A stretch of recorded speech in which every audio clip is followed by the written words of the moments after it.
Well, I think we could get rolling.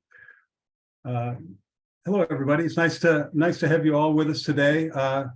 Noontime here on the East Coast. So wherever you are, I hope you're doing well today. So I'd like to first let you know that we're recording this meeting, and the recording has already started.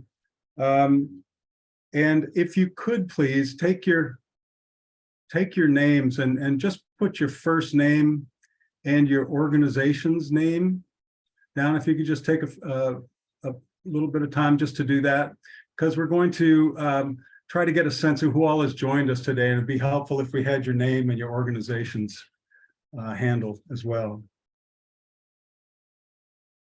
So I guess we can move to the next slide, Donna. So I should introduce myself. I'm Dave Farnsworth with the Regulatory Assistance Project. Today, we're going to be talking about challenges associated with emissions related to 24/7 CFE procurement. We're going to have several discussions with Killian Daly from Energy Tag and Neil Fisher from the Northbridge Group. And then hopefully we've provided enough time in between those presentations and at the end to get questions from you. Please submit questions in the chat if we don't get to you, because we would like to we'd like to hear from you. We'll do our best to be responsive to that. So over the next 90 minutes, we're going to have those discussions, and then a little Q&A, and then a couple announcements about next steps. Next slide, please. So I think I've been going over part of the ground rules here. Please enter your name, as I mentioned. Please keep your line muted so we can hear each other. Use your raise hand function if you'd like to say something. And I love that expression, respecting the democracy of time. Democracy takes up space, so let's be conscious of that. Next slide, Donna. Thank you. So we're going to go through categories of folks who are here, and I'm going to ask for any regulators on the line to raise their hand.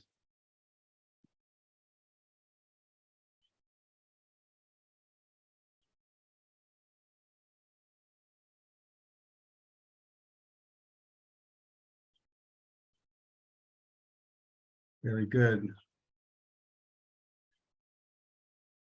Josie, look at that. That's great. Thank you. Consumer and equity advocates, could you please raise your hand?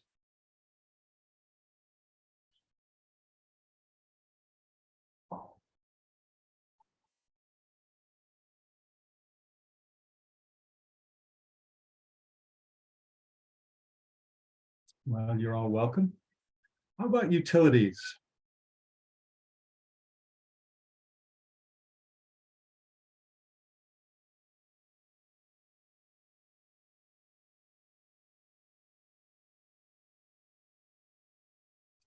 Very good, thank you. Other commercial entities.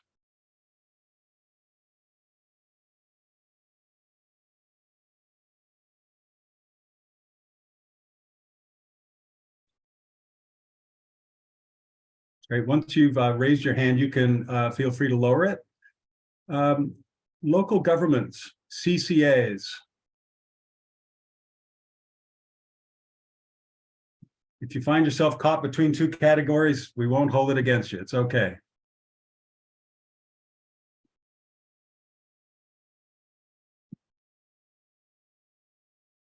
Great. Federal agencies.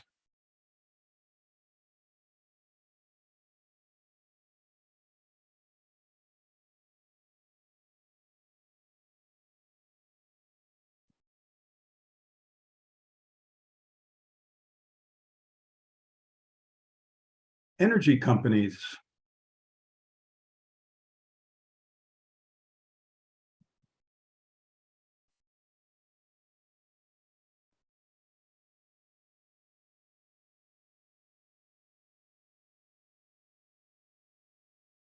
Thank you. Public interest and trade organizations.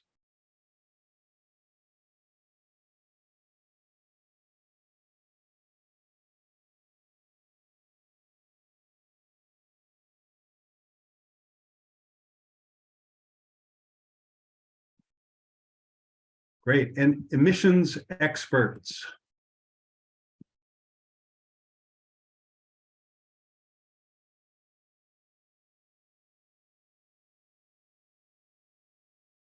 Thanks. That's a great showing. Again, we're so happy you're able to join us today. Let's move on to the next slide.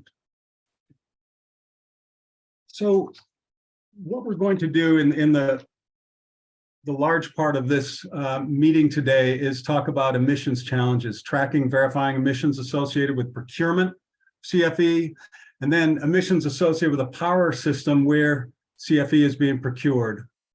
That's sort of the first piece of it. The second part, we'll be looking more closely at accessing data, two categories of that, generation data, energy production data, and energy use data. As I'm sure most of you know, in recent history, the amount of renewables that have been deployed in response to voluntary energy purchases, been largely through corporate activity, has eclipsed the amount of energy that's been developed through other approaches. Renewable energy procurement relies on certificates, RECs, to reflect and represent the amount of carbon-free energy or the amount of renewable energy that's been acquired. And of course, the proper use of RECs helps legitimize energy claims and related transactions by preventing the double counting of those energy resources. The use of RECs that are counted annually, however, doesn't sufficiently address all the times when those energy users that have purchased those RECs still are relying on the grid to meet their energy needs. And even where energy purchasers are entirely offset with RECs, there still exist gaps between where and when those customers use the electricity grid and where and when that electricity is generated. So 24/7 procurement's intended to close those gaps and to match on an hourly basis carbon-free energy production with customer energy use. So to discuss that today and the challenges associated with representing carbon emissions associated with this form of procurement, we have my colleagues Nancy Seidman and Jessica Shipley. They're going to be having a discussion with Killian Daly from Energy Tag and Neil Fisher from the Northbridge Group. I want to emphasize the word challenges. As many of us know, 24/7 procurement is a broad topic. It is full of rabbit holes that we all could go down. Our goal today is to identify challenges, and I underline that, to put off the discussion of solutions to a later time that I'll discuss a little bit more near the end of this session today. So consequently, I can't say it any other way. I beg your indulgence for today's discussion. Let's focus on challenges.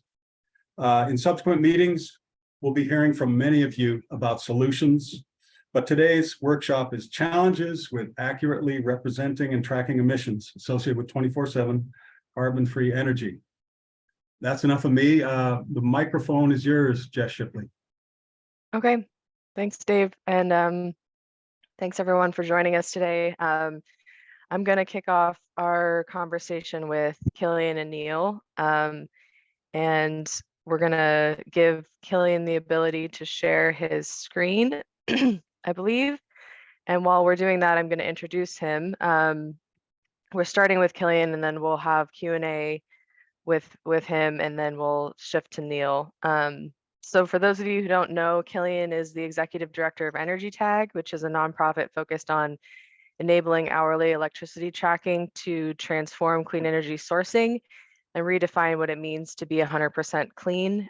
He led the process of drafting the Energy Tag standard, which created the granular certificate, a widely recognized instrument for hourly energy attribute tracking. The standard is supported by lots of organizations, including some of the world's leading sustainability players. And Killian is going to share some thoughts with us about emissions associated with 24/7 CFE procurement. And then we'll have an opportunity for lots of Q&A with him. So I encourage you to put questions in the chat or save them and be ready to use the raise hand feature when he's finished. And with that, over to you, I think, Killian. Thank you very much, Jessica, and to everyone at RAP for this opportunity. Yes, so I'm going to basically present a bit of a framework for how to think about emissions when we talk about 24/7 CFE tariffs. As a bit of a disclaimer, this is a topic that we could discuss for months, and I have been discussing now for years.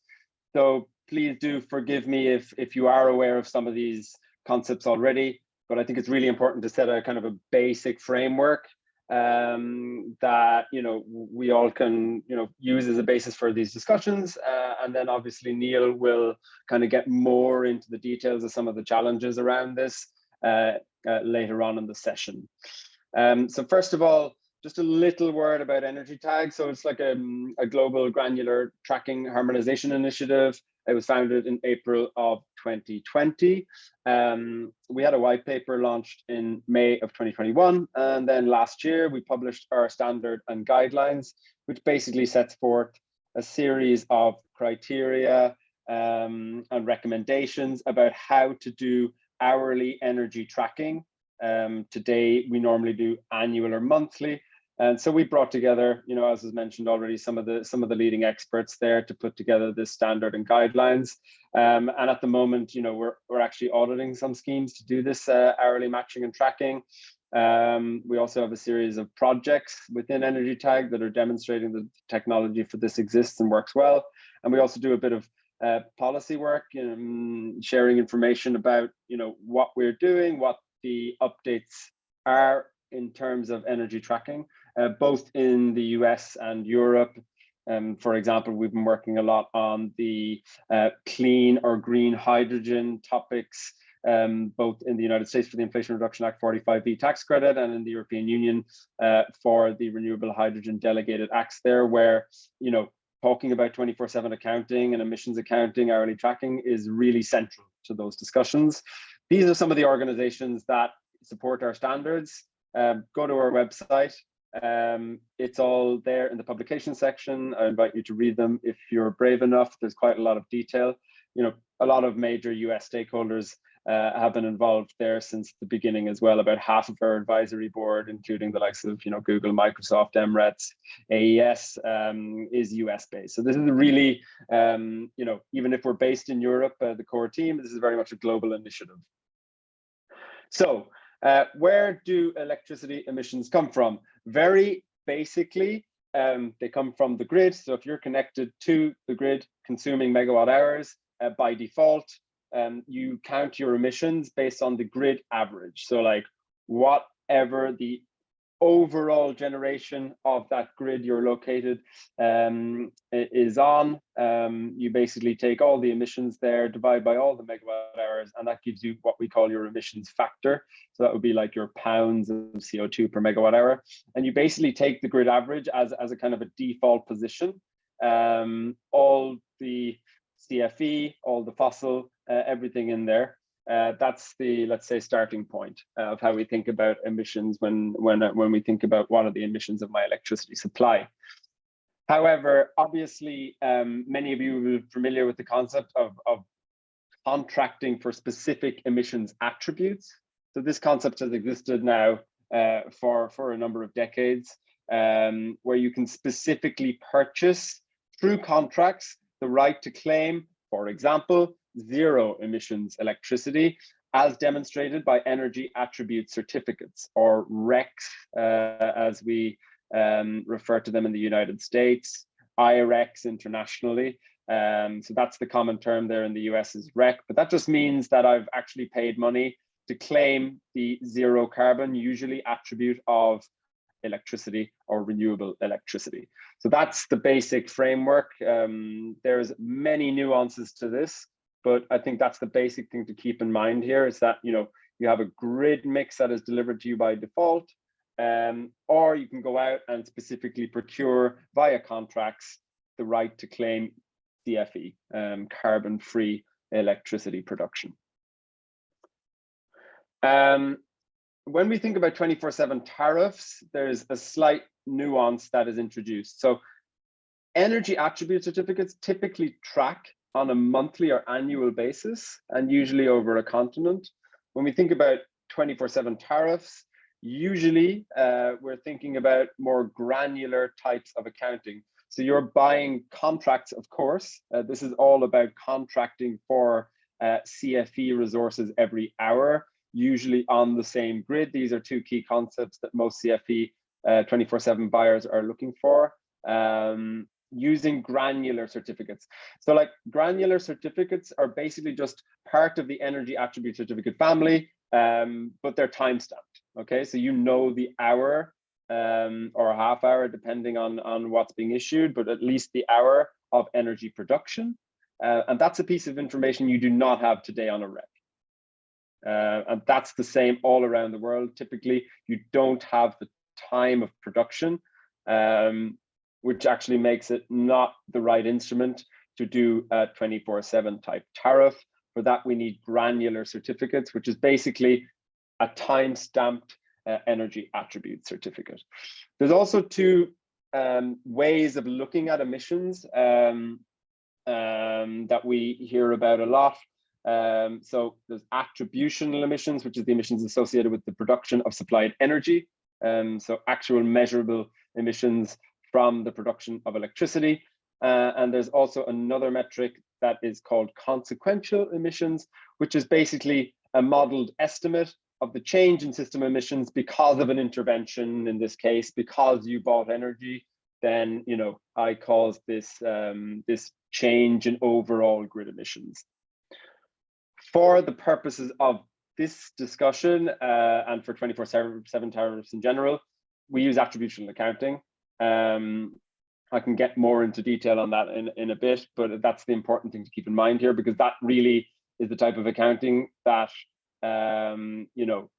makes sense for 24/7 CFE, because you're buying zero carbon attributes of the electricity produced and having them attributed to you.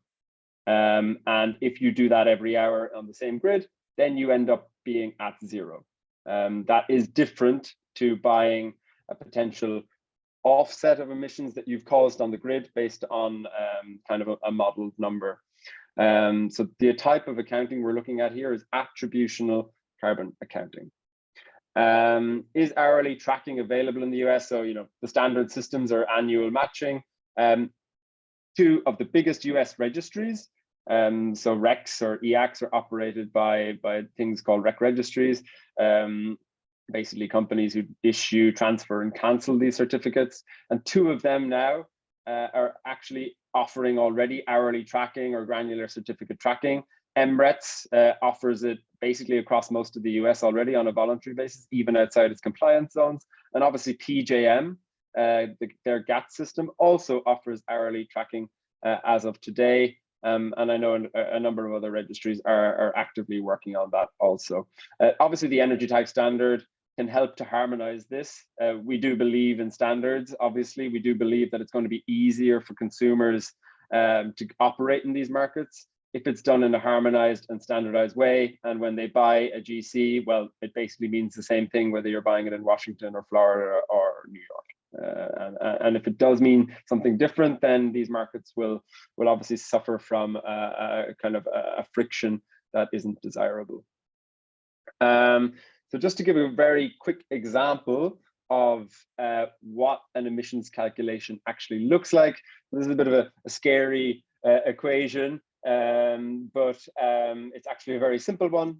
All that it means is to calculate your emissions, you just need to know your load in a given hour. What's your megawatt hours consumed between, let's say, 1 and 2 p.m., for example, and what were the emissions factors in that hour and at that location as well. So time here is obviously time, our hour, and location is the physical location, and that will give you your emissions. So when we're talking about emissions factors, there's a certain hierarchy you use. So if you have granular certificates and they're from a CFE source, then you count at 0. If emissions then are coming from the grid, so as we discussed at the beginning, if it's kind of that default power, you don't have a specific contract, then you will, if that's available, account for it at a thing called the residual mix, which basically is the average mix in your region with all of the granular certificates given to other organizations removed.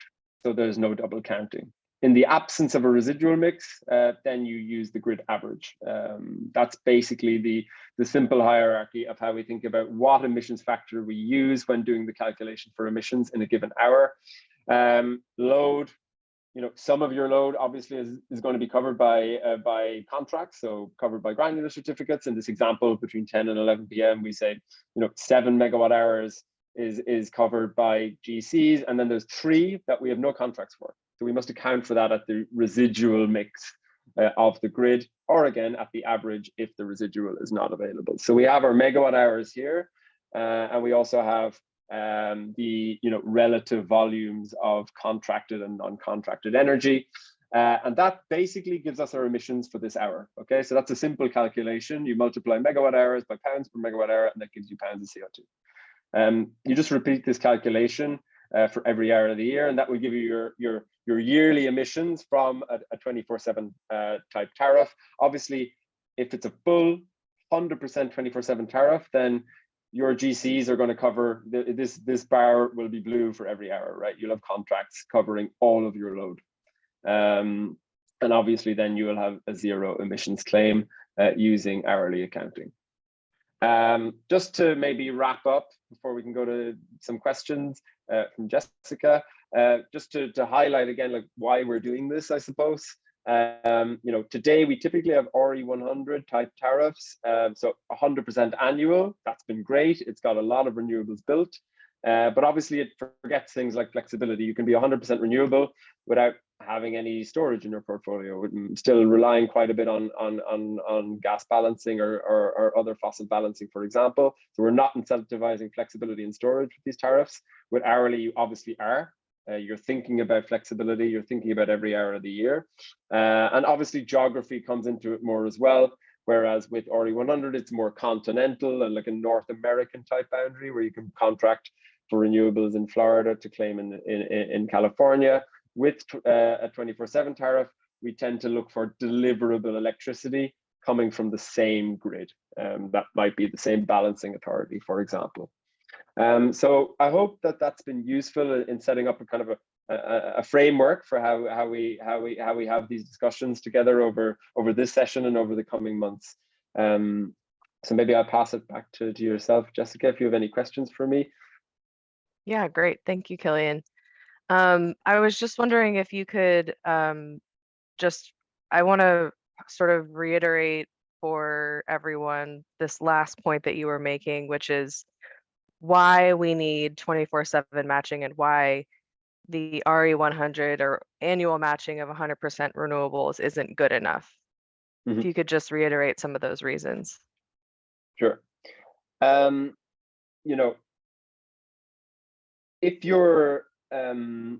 If your supplier is supplying you with physical energy, that's obviously happening on a more or less real-time basis, or if we take like a typical market settlement here in Europe, it maybe be 15 minutes. Basically, RE 100 or 100% annual matching allows you to take renewables from a time of abundance, so when there's lots of sun, for example, and to use those renewables, let's take in California, for example, so take attributes from the middle of the day, and then basically to take those RECs and to use them during the nighttime to also remain with 100% renewable supply over the 24-hour period, even if in reality what you're being delivered physically in that hour is not obviously not solar energy, right? Like it's not possible unless you do storage to consume solar energy at nighttime.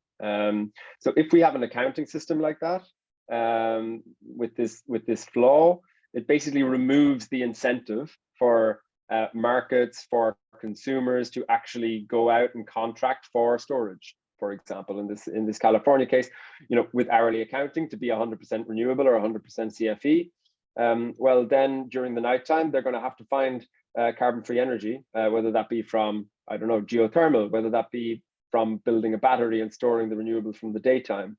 That's what the grid actually needs.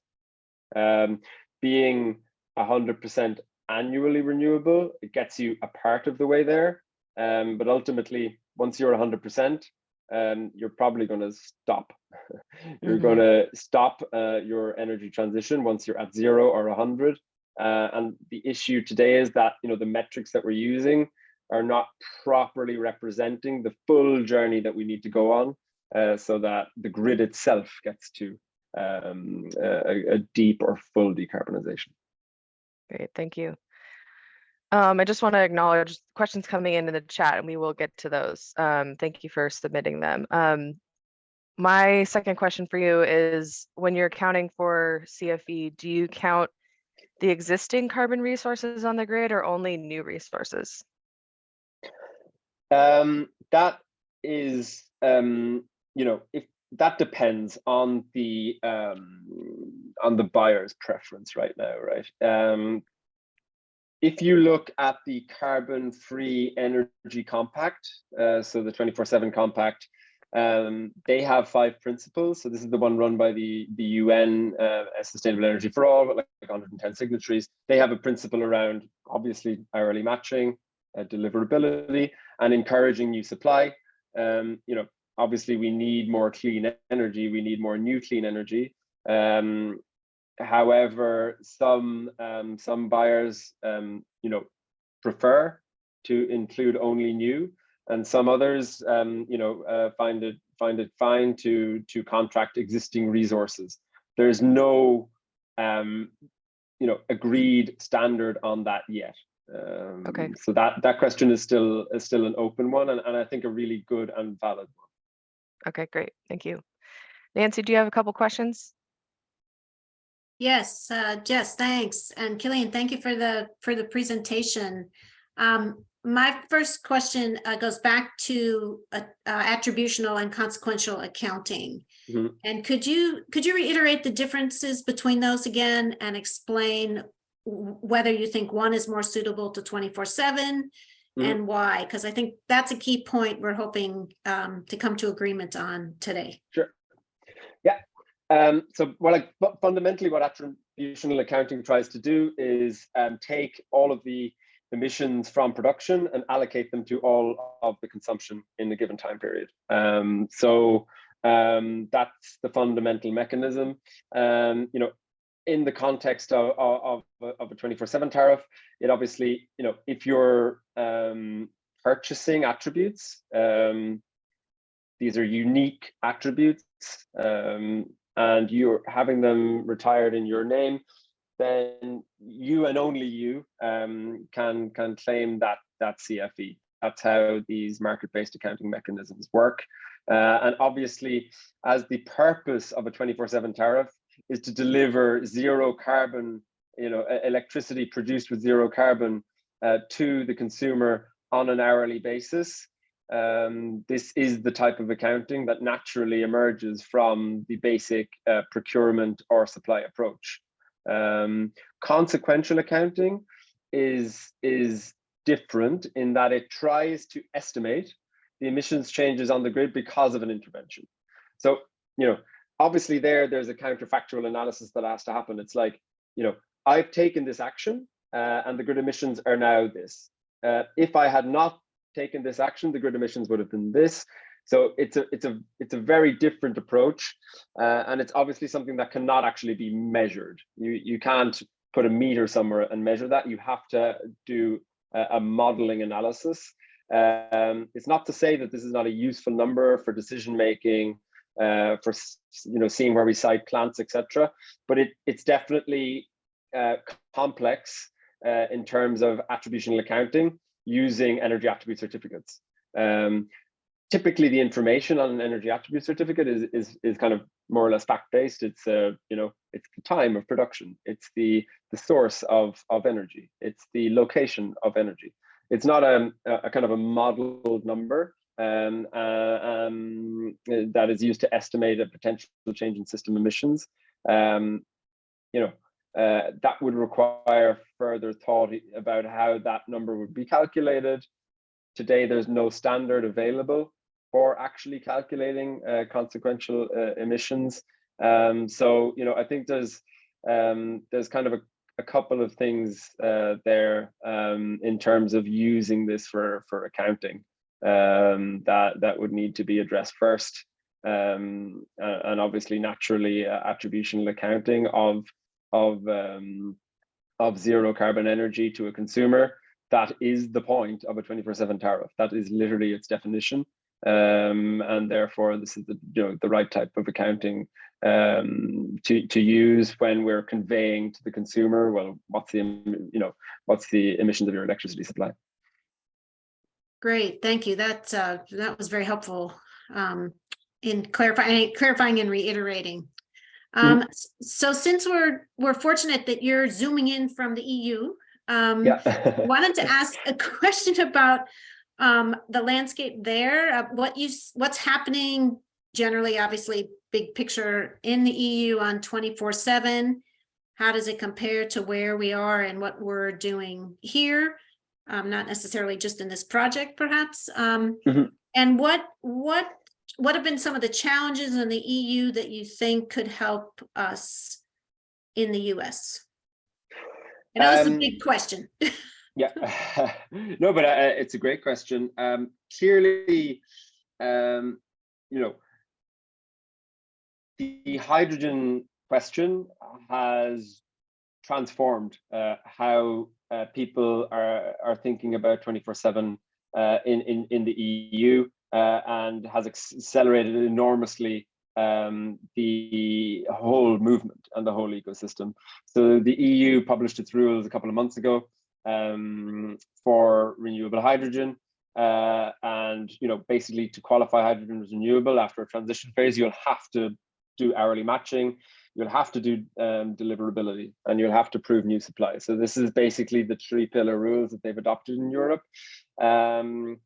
So now it's in law. The EU has very aggressive hydrogen targets, that are going to require hundreds of terawatt hours of 24/7 electricity delivery to electrolyzers. So it's really liftoff now. The markets here are basically figuring out, how do we do this? How do we deliver these volumes? How do we get the tracking in place? So there's a huge amount of energy and progress. I would say, especially over the last 6 months on 24/7.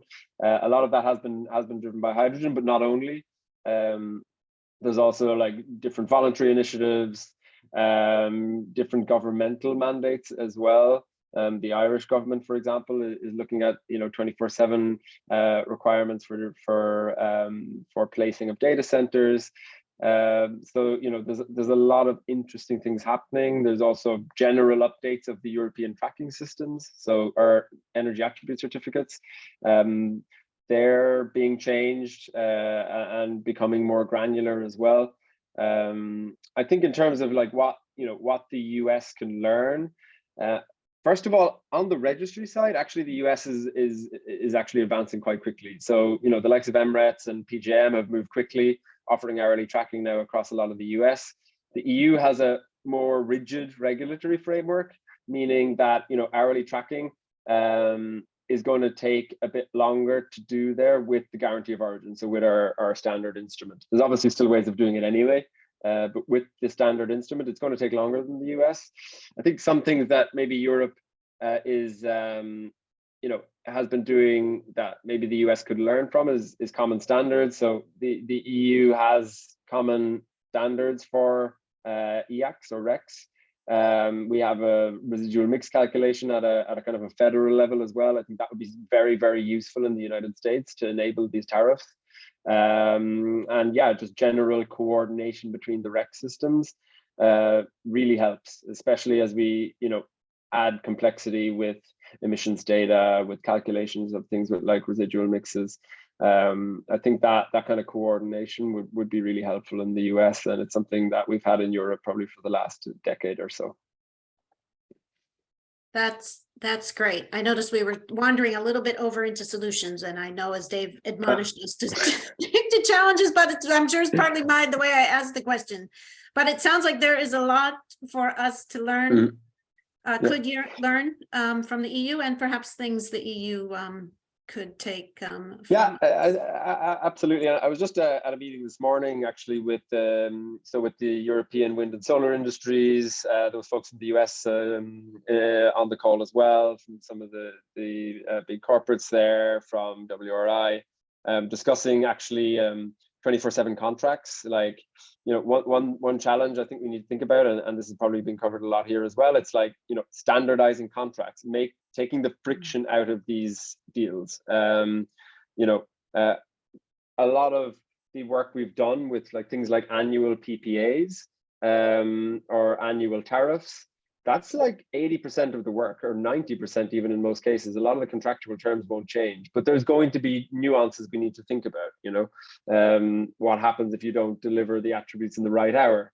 Before that didn't matter, now it does. So that's definitely one kind of challenge, to go to the challenges that I think this group can also think about and you know, coordinate with what is happening in Europe, because there's an initiative being launched there on kind of standardization of these 24/7 contracts. And I think that's definitely something that is really encouraging from this group, to get things right on terms of standards from day one, because otherwise you have a fragmentation and it ultimately just gets more confusing for consumers, which is not what we need.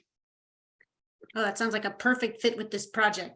Standard contract terms. Great. I think, thank you for answering those for me and Jess's questions as well. I think, Jess, do we want to go to questions in the chat now? Yeah. In the interest of time, Killian, I'm going to combine some questions and throw them at you all together. So bear with me. There's a number of comments and questions related to the residual mix in the chat. So one of the challenges of what you're discussing is being able to calculate the grid residual mix. One of the questions is, do you track RECs or claims associated with the residual and average mix and account for that? Another question is your thoughts on using the marginal emissions rate for attributional accounting. Jess, I would note before Killian answers that these are also issues that Neil is going to discuss, but certainly getting Killian's perspective is valuable. Yeah, sure. So I can touch on them briefly.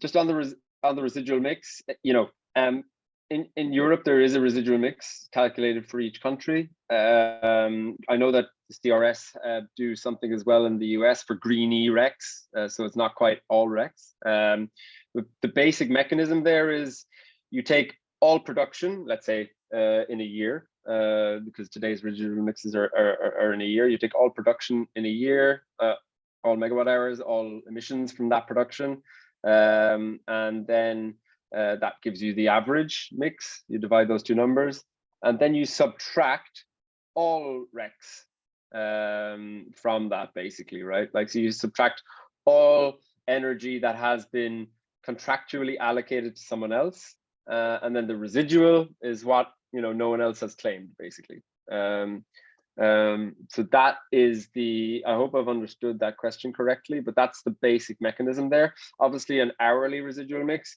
does that exact thing, but just at an hourly level and not at an annual level. So like, we're actually currently working on how you do that on an hourly level, using a few case studies in Europe, with obviously working with some partners on that. And yeah, it's advancing quite well, actually. So there are going to be methodologies pretty soon to do residual mix calculations on an hourly level also. Ultimately, what we would need is a coordinated, all registry coordinated system, where granular certificates are basically removed from the average mix every hour in a given grid region. On the second question, what do I think of using marginal emissions factors for attributional accounting? I think, well, it's not really what I think. I think, you know, if you look at some of the research on this, so there's 2 peer-reviewed papers at the moment. So looking at this question, NREL have a number of publications, happy to share them afterwards. we won't get too into the weeds, but a little bit. Basically what matters about when you think about consequential emissions, what actually matters is the long-term outcome of your intervention. That's what really matters. It's the long-run outcome of your intervention. And so for that, we need a thing called long-run marginal emissions factors, and they best estimate what your impact is going to be. Using short-run marginal emissions factors can, according to NREL, overestimate what your actual long-term impact is.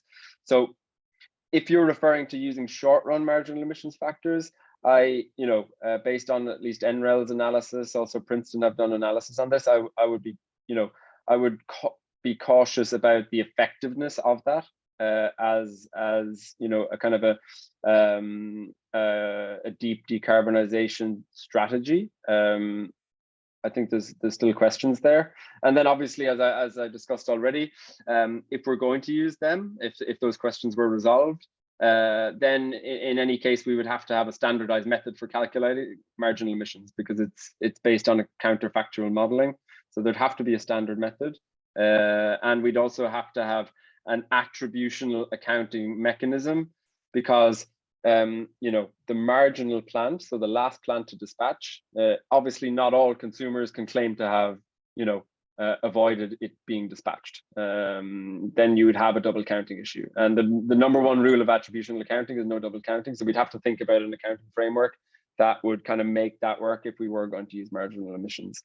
I know Neil's going to touch on some of these topics later on as well. So I'll stop there. Okay, thanks. I do want to squeeze in one more for you before we go to Neil, because it's directly relevant to your EU Sure. experience.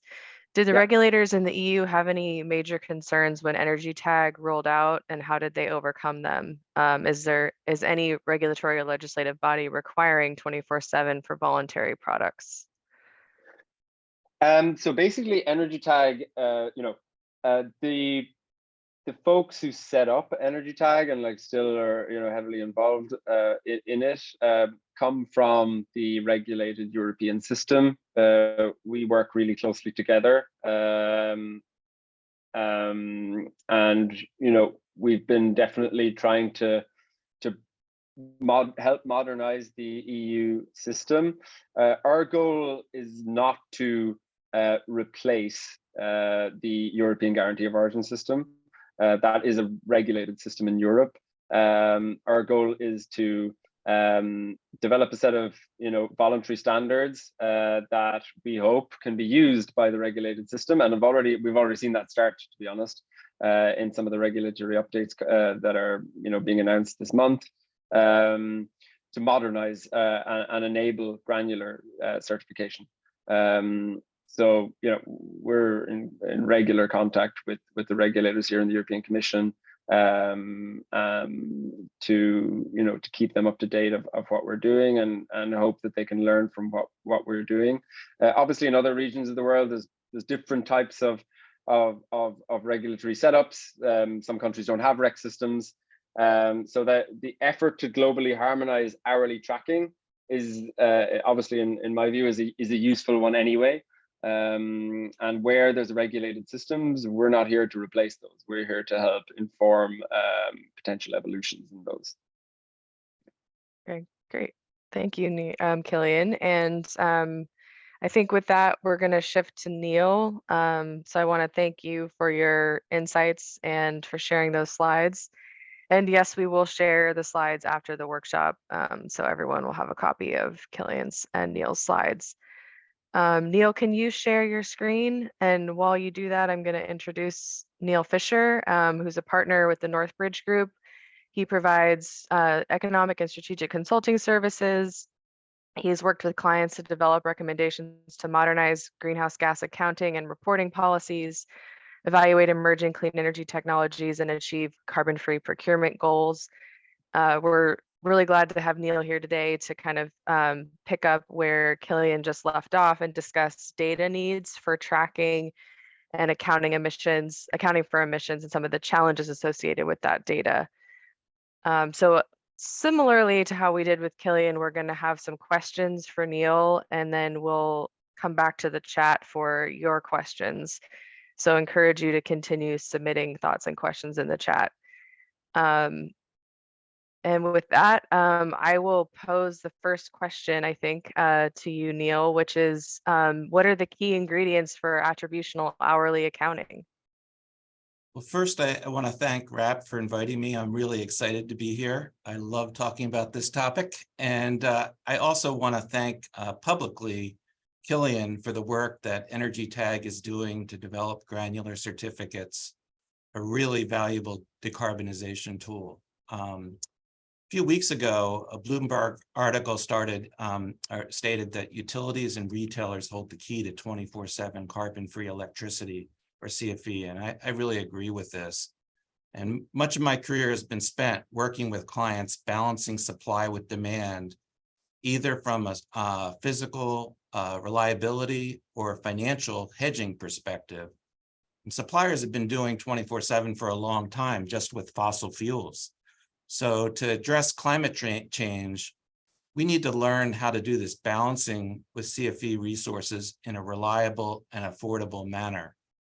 And there are three main ingredients for doing hourly accounting, whether doing this for one large customer or thousands of customers. First, you need hourly consumption data. And two, you need hourly supply purchases or generation mix with a more granular market boundary. Three, you need hourly emissions factors if CFE does not fully cover the load. And there are three key metrics to know. The first two are measured in tons, the third a percentage. The first takes the black load line there and multiplies it by the hourly system average emissions factor. This is what is commonly called sort of the hourly scope 2 location-based inventory. And Greg Miller, who I believe is on this call, actually did a great paper comparing the difference between doing it annually or versus hourly. But this measures the emissions from consumption, assuming grid average emissions, what Killian was referring to as the grid mix. It ignores all procurement actions taken by the buyer. It ignores CFE claims of others on the grid, and it can be used to encourage load shifting and energy efficiency. It's not really useful for measuring progress towards 24/7, but it could be a benchmark to show how 24/7 tariff customers' emissions compare with the system average. The second, the modified scope 2 market-based inventory considers the procurement actions of the buyer.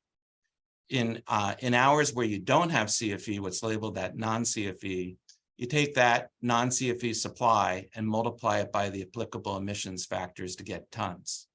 And by modified, I mean four main differences, which I highlighted in red, from the way scope 2 market-based calculations are typically done today. First, the calculations are done hourly, not annually. Second, more granular market boundaries are used. And third, that excess CFE in an hour, those bars above the load line, are not counted unless they're stored. And fourth, in some cases, the emissions factor to the non-CFE may be different from what's currently used today. That's what I mean by modified. The third metric, the CFE score, measures the percentage of electricity consumption that is matched with CFE. Visibly, it's the sum of the yellow solar, the blue wind, and the orange firm CFE divided by the load. These hourly certificates, CFE attributes, can be called granular certificates, GCs, energy attribute certificates, EACs, EACs, time-based EACs, TEACs, TX, hourly RECs, hourly GEOs, just to make things even more confusing. And just my impression of why do we care about this? Why do we care about hourly accounting? Well, to lower that modified scope 2 market-based inventory, those emissions, and increase the CFE score, suppliers are encouraged to consider all the tools in the toolbox needed to balance CFE supply and load using a diverse mix of resources, including more wind and solar, storage, firm CFE, load management, transmission. It encourages the system changes that we need for deep decarbonization of our grids in 3D, balancing that's reliable, affordable, and clean. Great, thanks. And could you just briefly comment on the excess CFE and what happens to that in the hours where it's greater than the load? Yeah, that's something that I talk about later. And one of the challenges is figuring out what do we do with the excesses and also in the shortages. When you're doing this kind of accounting, it would be great if there were some sort of an imbalance market where people could exchange and sell the excess to somebody else, or there's also a role that suppliers can do where they're doing it for more than just one customer and they're pooling and aggregating load across many customers so that they can basically offer a tariff to many customers, and there's sort of trading going on of the excesses and shortages. Great. And what could you describe the starting with your number one and your key ingredients, the consumption or usage data that you would like to have in order to do hourly accounting and some of the key challenges in collecting that data? Sure. Hourly consumption data is a prerequisite for doing hourly accounting. And certainly, I think everybody agrees we'd prefer to have actual buyer hourly metered load. And the next best would be utility load profiles applied to actual buyer monthly meter reads. We've been doing retail access in some cases, like I have a dumb meter, monthly meter read where utility load profiles applied to my monthly load. And then as a last resort, standard load profiles by customer type and location could be used. But to substantiate hourly claims, I'd like to have hourly data.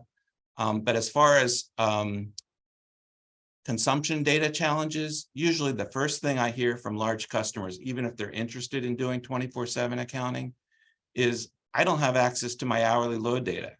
Either they don't have a smart meter or have a smart meter but no access to the data, or the data is not in a standardized usable format that can be easily aggregated. And lastly, some buyers view their consumption data as competitively sensitive and just don't want competitors to see it. Okay, thanks.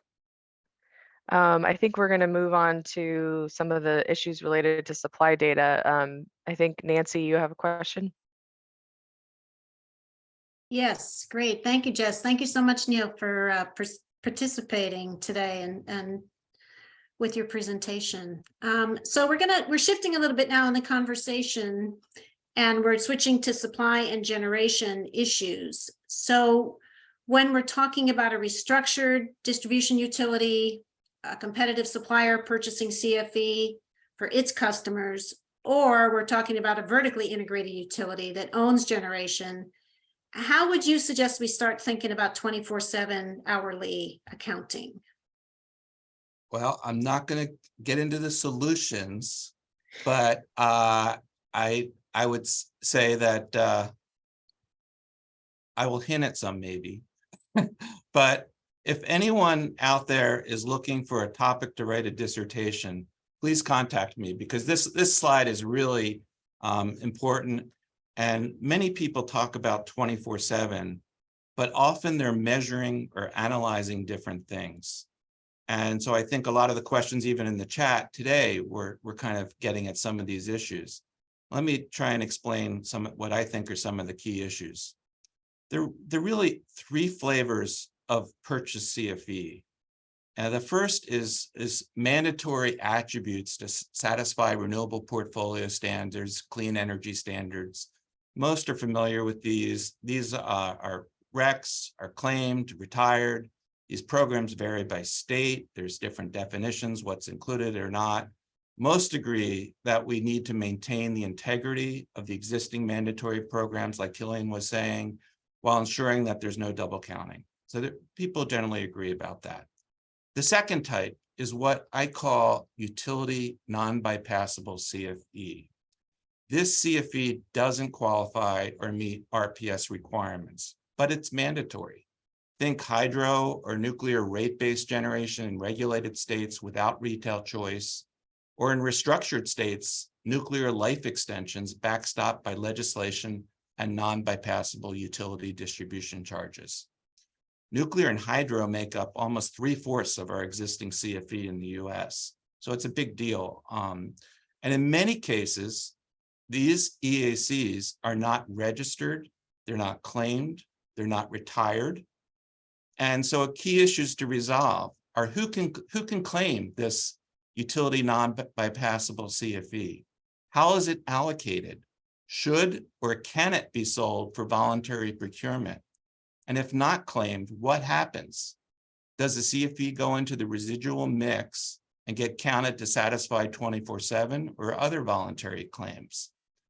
And so the third type of is voluntary EACs like PPAs or green tariff or a 24/7 deal or a retail contract for green energy. Most agree that people that you talk to say, oh, voluntary procurement like a 24/7 should be on top of or in addition to what's required by regulators or by law. But what does this regulatory additionality mean? Some talk about 24/7 in terms of only the voluntary procurement from new resources. I've seen studies that basically are just counting new resources and voluntary procurement. Others talk about 24/7 in terms of only voluntary procurement from new and existing resources, while excluding the mandatory procurement. And some, like me, talk about 24/7 in terms of counting a customer's share of all three types of purchase CFE shown in the green bars. So to further complicate things, the comparisons, what's labeled there, the non-CFE bar could be like a load serving entity's special fossil, specific fossil resources, or it could be what Killian was talking about, some unspecified grid supply or residual mix. And when doing 24/7 accounting, some assume that grid supply includes grid CFE. And that's where you don't have EACs associated as granular certificates that Killian was talking about. Using grid CFE without EACs makes me nervous. Utility A non-bypassable CFE paid for by utility A ratepayers, but not claimed, could be counted as grid CFE and show up in the residual mix and reduce the requirements of other customers, for example, the US government or a customer that's trying to do 24/7 doing voluntary procurement, basically claiming something that someone else paid for. So when you hear 24/7, you need to ask what's being counted and what's not being counted. And the next big issue that I identify here is the baseline. So when driving to LA, it's helpful to know whether you're starting from Maine or Arizona. A baseline could be set in terms of a CFE score percentage or the carbon intensity in terms of pounds per megawatt hour based on the customer share of what's already required, the share of those bottom two bars. And depending on the utility service area that you're talking about, this baseline probably ranges anywhere from 0% to 75% in the United States. Obviously, going from 75% to 100% has different costs and impact than going from 0 to 100%. So if you want to know what percent of your consumption is CFE, I would look at the absolute level of the CFE score. Did you make it to LA or not? If you want to know what voluntary procurement efforts you made, look at the change in the CFE score from the baseline. Did you go to LA from Arizona or did you go to LA from Maine? If you want to know what impact on emissions to the atmosphere you had, you need a different calculation, the tons of CO2 avoided. You want to know what incremental resources were added and what were displaced. And just as a spoiler alert, I'm interested in answers to all those questions. And the last issue I just want to highlight is what's the appropriate market boundary for doing all of this analysis? So there's a lot here on this slide. I promise the other slides will be shorter. Great. Thank you, Neil. That's a lot of really important information. And you touched on, I believe what you're going to be talking about next is, since at the moment we can't do 24/7 accounting on a national level, though I heard Killian mention that we could aspire to that. What are your suggestions for how we might think about geographic boundaries or market boundaries for energy generation and for accounting? Yeah. Currently, RE 100 allows you to claim certificates anywhere in the US or Canada. In scope 2, market-based accounting, anywhere in the US counts. And the key question really is what should be used for matching consumption when you're doing 24/7. And there's really a trade-off here. There's the more granular the market boundaries offer a better proxy for deliverability, sort of reflecting transmission constraints and encourage decarbonization in all locations. But it limits the resource options available, making it harder and more expensive. Great, thanks. That gives us a lot to think about. So I think we want to go now to talking a little bit more about data, and first talk about supply or generation data and the elements that you think are important for hourly accounting. And then, of course, what you see as key challenges for that, for supply and generation data. I'm hoping that Killian and US registries will solve this problem for us. And for CFB, I'd prefer to use Killian's EACs or granular certificates. And if I don't have those, it's possible to use standard supply profiles by resource type and location. But that's not really what I would want to use. As far as supply data challenges, I've already talked about many of these already, but just to highlight a few things. Number 5, from a regulatory perspective, when developing 24/7 tariffs, we need to consider the impact on non-participants, competitive markets, and what the distribution utilities role should be in this. Number 6, we need to develop, this is getting back to Jessica's earlier question, imbalance EAC markets to manage hourly surpluses and deficits.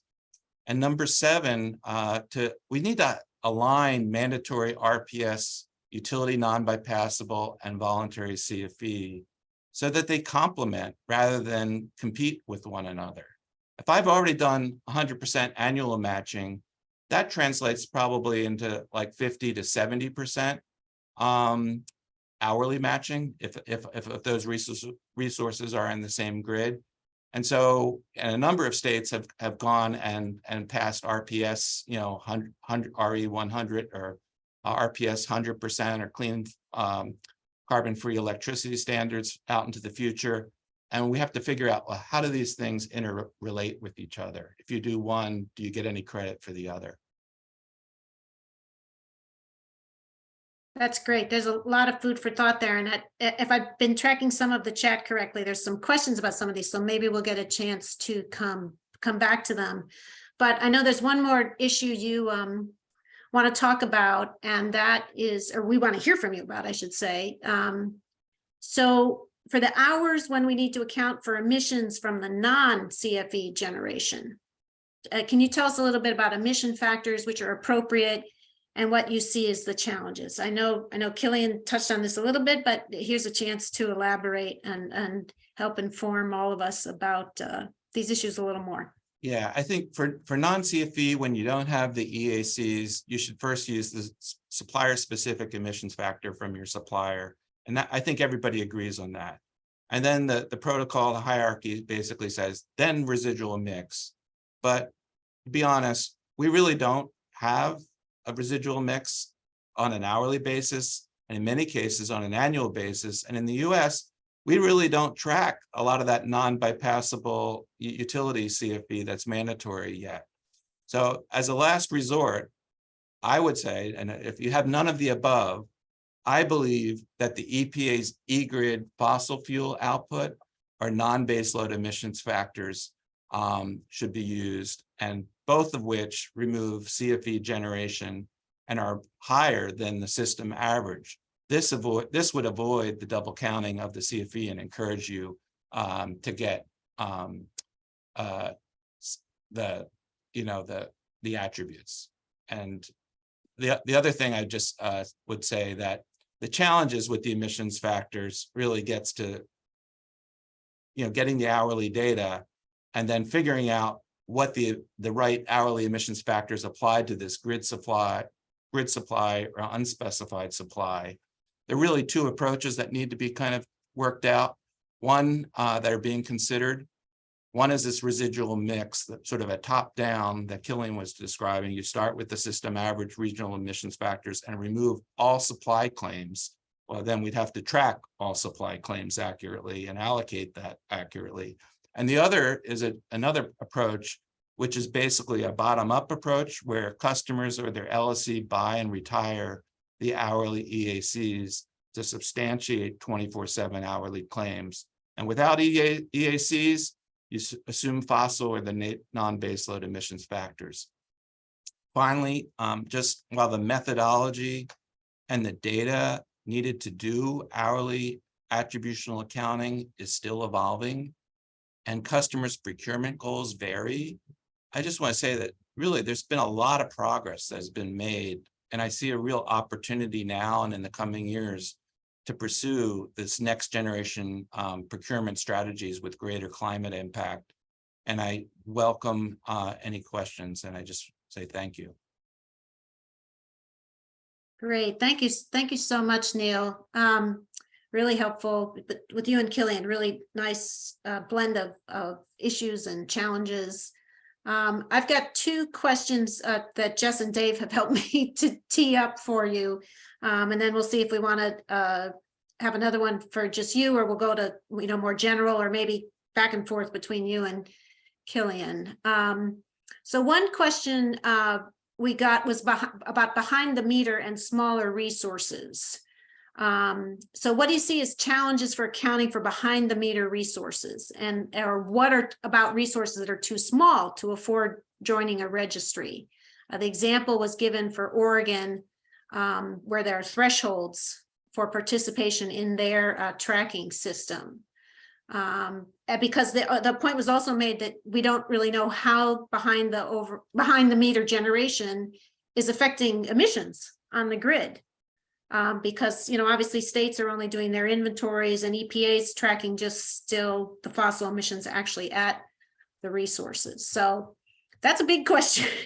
See if there's parts of it that you'd like to tackle. Yeah, no, I think behind the meter stuff, I mean, part of it could be, if it's behind the meter, it could be actually affecting the load line. And so that what you're matching is different. And so, in some places, it's basically reducing your consumption that the utility is having to supply. And in other places, it's treated almost separately. And so you've got your load and then you've got sales to, onto the grid, but usually it's reducing your what you're matching. So and I mean, a lot of this is the rules vary from state to state and utilities service areas. And so I think we need to develop a system that can sort of accommodate what's in place. We're not going to change everything, and I don't think we're going to harmonize. No one's talking about trying to do that and have consistent rules. So I think we're talking about trying to overlay a 24/7 tariff on top of what's in place in that particular service area. Okay, that's very helpful.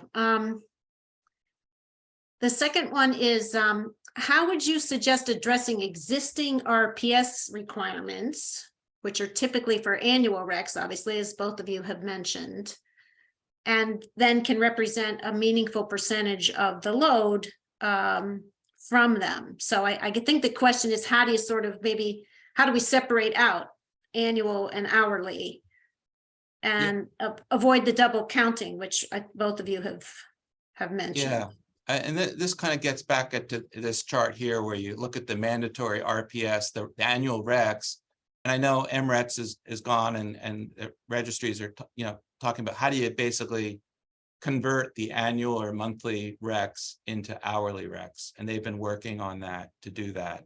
And then the question is, okay, if you want to go and do 24/7, that gets back to the issue of, do you count this or not?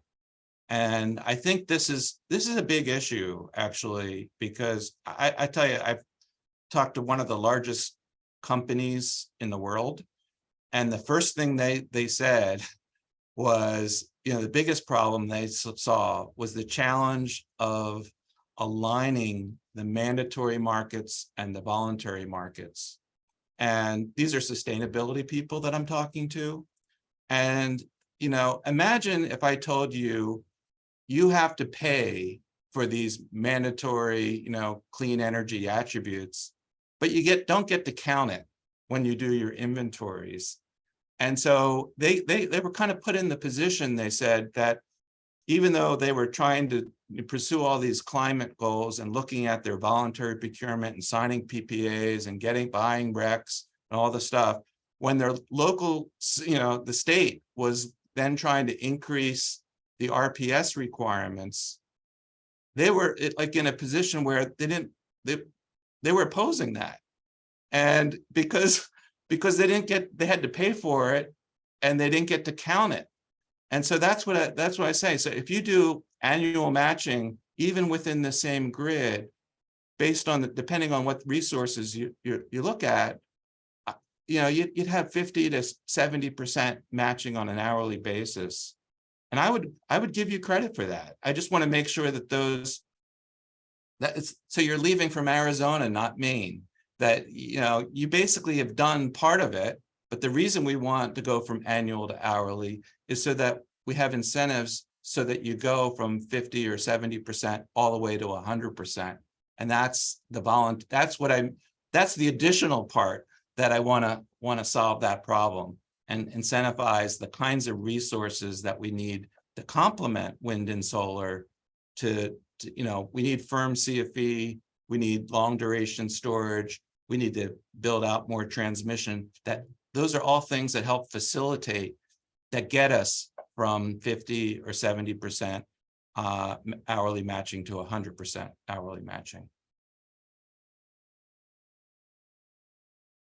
That's a lot to think about. That's a really important question, though. It is. Yes, clearly. Getting aligning. I think this is a big problem. Aligning, and Europe is different here. And we've got all this utility non-bypassable CFE that customers are paying for, but it's not being claimed and not being tracked. And therefore, it would go up. And that's why I have that dotted line there. It would be counted. I would go into the residual mix that Killian was talking about, and count as what grid CFE, even though, so that somebody who was doing voluntary procurement could count that. But it's being paid for by ratepayers in the Carolinas or in Arkansas, and so why should somebody else who's not part of that system be able to claim that? Yeah, really good point.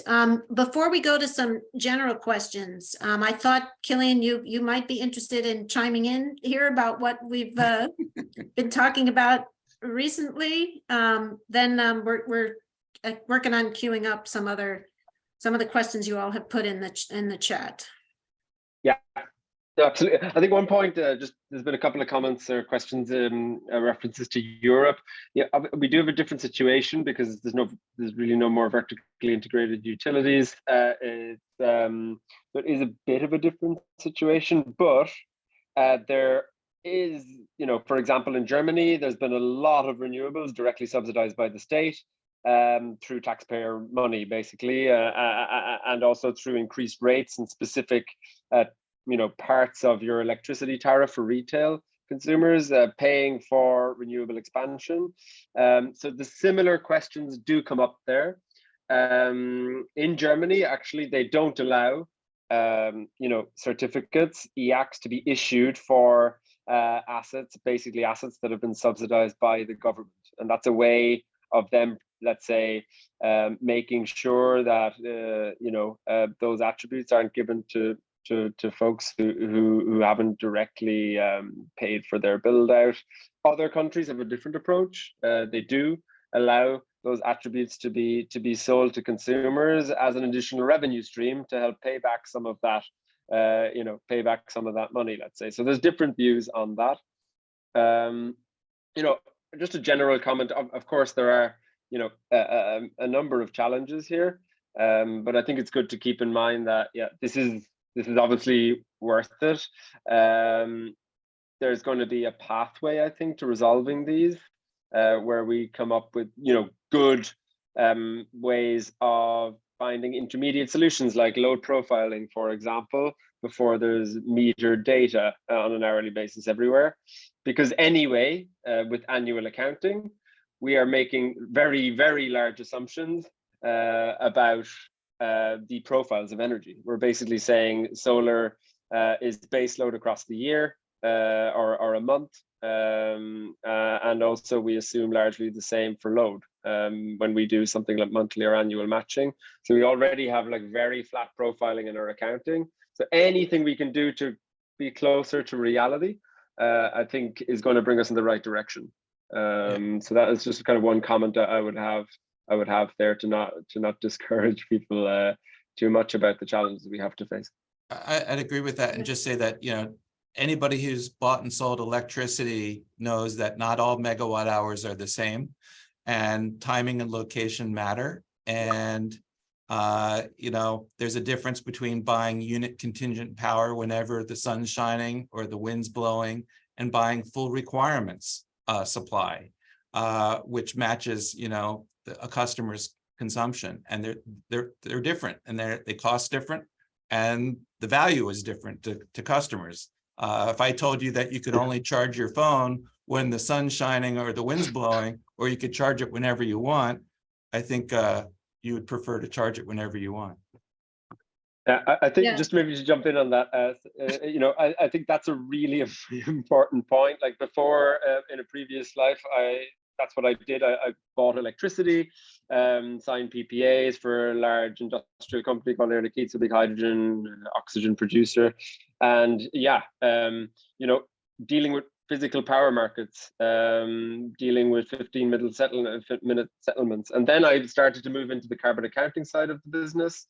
And I was very confused, because how we account for carbon and make claims is utterly detached from how we actually you know, buy electricity, because there's physical constraints on electricity markets. You can't just buy electricity from Iceland and use it in the United States.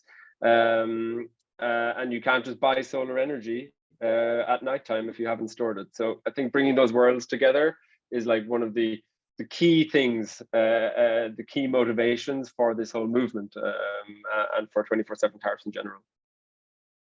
That's boy, the time is flying by. This has been really great. I'm going to ask one question of both of you, and then we'll be turning to our wrap up. And Killian actually just touched on it, getting to storage. So the question was asked basically, how in accounting in 24/7, how do we handle accounting for the energy used to charge storage systems and then discharge to provide 24-hour CFE during hours when renewables may not be generating? So I'll give that to both of you. Keep in mind, we're a little bit short of time, but I'd like, you know, get both of your reactions to it. Sure.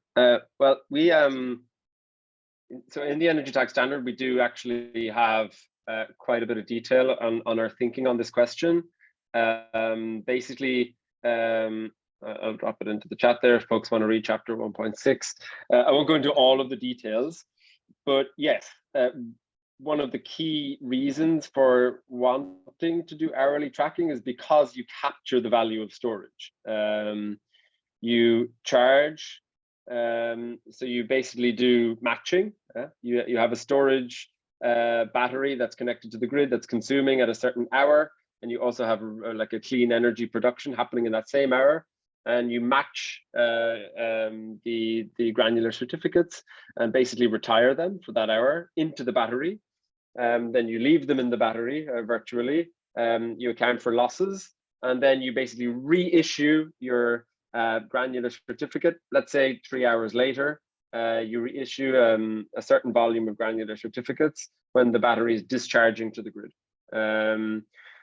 There's a whole set of steps there. I'd encourage folks to just kind of read our standard and guidelines on that, but that's the basic mechanism. And that's not something that current attributes like RECs can do. And obviously we think that's a big flaw, because today's RECs can't capture or reward flexibility and storage. And that's something we really, really need, obviously. I'd just say that I'd let Killian solve this problem, but no, I know that they've been thinking about it. I've been in the working groups. I mean, there's a lot of talk about, in these hours where you've got that excess, solar that you'd be storing in those hours, and you'd be assuming, the emissions factor for those hours if you were putting it into storage and then discharging it when you needed it in non-CFE hours. So that is something that, and then, that a lot of people have been thinking about. But the whole purpose of this hourly accounting is to create the incentive to do that, to actually worry about and need storage. Right now with annual accounting, you could just contract for when annual matching timing and location don't matter really. So this hourly accounting is creating that incentive to use storage to fill in and match your consumption. All right, that boy, I really feel like we could go another couple hours, but we might be wearing on people's patience and ability to absorb. I know my head is spinning. This has really been very, very helpful. Thank you to both of you for great presentations and illuminating ones. And I believe, Dave, we're going back to you for summary, next steps, etc. I think perhaps we have time for a quick question or two. One of the 24/7 challenges I hadn't expected was keeping track of your excellent questions. I think we've done a pretty good job at fielding, but if we haven't gotten to your question, please raise your hand and perhaps we can get to a couple of them before we move on to summarizing.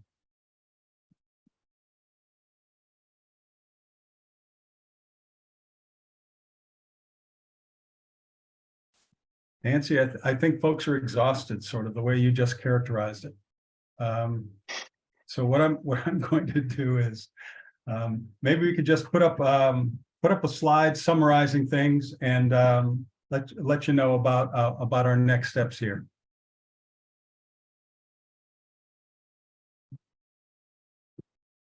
I'll just give folks a chance to do that. Thank you, Donna. So first, 24/7 procurement. It's an opportunity to build on the remarkable track record that that we see in renewable energy procurement over the last several decades. It's an opportunity to build on it and to do so in a way that can, way it's been described, is sort of close the gap between supply and energy usage. Attributional emissions appears to be the approach, the general approach to be taking for purposes of 24/7 tariff and contract terms. And that consequential accounting is something that's suitable for bigger, longer term sorts of planning efforts. And as demonstrated by both presenters, there are lots of challenges associated with getting the best data or the next best data or even the next best data when it comes to supply and energy usage. Next slide, please. So what we're hoping to do is continue this conversation. It's going to be informal. It's not going to be one of these larger efforts that we've, like we've done today or like the opening webinar. But what we want to do is invite as many people interested in participating to join us for some informal calls. We expect to have several, 2 or 3 between now and August, when we hope to be putting recommendations on this topic together and presenting those to you all. The next call we imagine is sometime going to be in late June, and what we will do is figure out the precise date that works. We want to discuss data quality and tracking solutions with you all. We have got the Center for Resource Solutions, Rachel Terada, Todd Jones, to help us with that. We've got Singularity, Greg Miller, who's going to be helping us with that to talk about capacity of tracking systems and challenges they face. They face technical challenges perhaps, but also political, real, just basic political challenges, getting information. We hope to carry on these discussions. And so we'll be having the next meeting sometime late June with those folks. And I'll put a little bit more precision on that when I notify you all of that. I think that's it for us. I just want to thank Killian and Neil and Nancy and Jess. You all did a wonderful job with this. We will we'll be saving the chat, and we're going to be saving the slides and getting those slides to you. So I want to thank you, and then I want to hand it off to Carl Linville. Thanks, Dave. Fantastic job for all of you today. Thanks a lot. So I just want to make sure everyone understands that the follow-up work that Dave is talking about is for the emissions technical work group. So there'll be these subgroup additional meetings happening in parallel to our monthly meeting. And that's so when Dave says it's going to be, later in June, when that technical subgroup gets together and digs into some of the solutions, that's what he's referring to. We still have our monthly cadence of our handling of all meeting together. And so our next meeting will be June 27th at noon Eastern time. It will cover loads, resources, and reliability with more 24/7 carbon-free energy. So again, the purpose of this session will be to dig into the challenges, the data needs and the challenges of filling out reliable electric service with additional carbon-free loads and resources. So I hope you can join us for that. Also, in the meantime, if you're interested in being part of the technical subgroup that will be developing the material for next month on this topic, please contact me. I've been in touch with, I don't know, probably 6 or 10 of you already, trying to get your thoughts on what we should include there.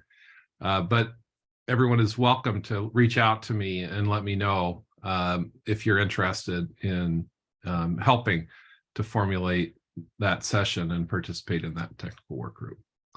So with that, Dave, I guess I'll just say thank you. Thank you for everyone for attending. I am really impressed that we got such great attendance again, particularly with a number of conflicting major events happening this week at the same time. So thanks so much for your interest. Thanks for such a great job to our presenters and to RAP. And we'll be distributing, as you requested, we will distribute the slide decks. We have made a recording of this session. We will have a site and post that recording so you can review this and listen to it again. We don't have that established quite yet, but we'll let you know. And I'll be sending out an invite, a calendar invite to everyone to that workshop number 3 in an hour or two. So thanks again to everybody. Have a great day, and we'll see you next time.